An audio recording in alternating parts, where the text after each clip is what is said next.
the king and ministers with 3 bags. Once a king called 3 of his most important ministers and gave each one of them a bag.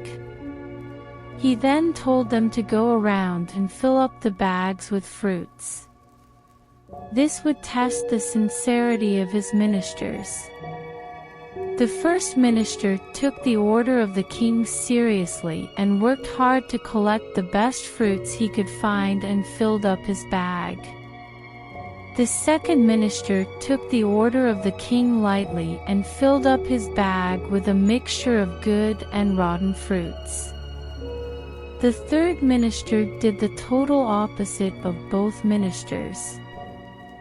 He filled up the bag with just dry leaves and dirt.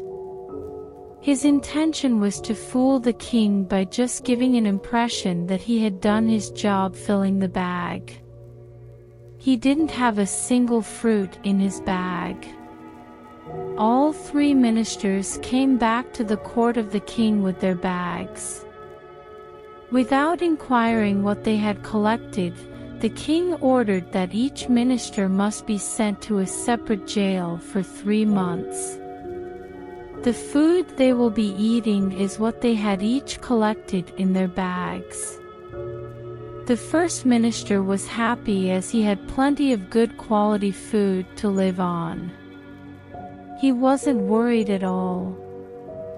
The second minister was worried as half of his food was rotten and wouldn't last him for the entire duration of his imprisonment.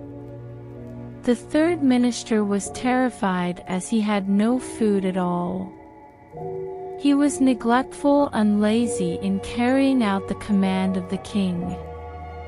Each one of us is like one of the ministers above. We have all been given a book that we need to fill with good deeds for use in the hereafter. Some of us will be sincere and will collect plenty of good deeds. Others will live like the remaining 2 ministers who will have a mixture of good and bad deeds, while some will totally neglect their duty and waste their life by committing sins day and night. On the day of judgment, we will be responsible for what we have done. Let's be like the first minister who took things seriously and had nothing to worry about in the end. Know that the life of this world is nothing but play and pastime.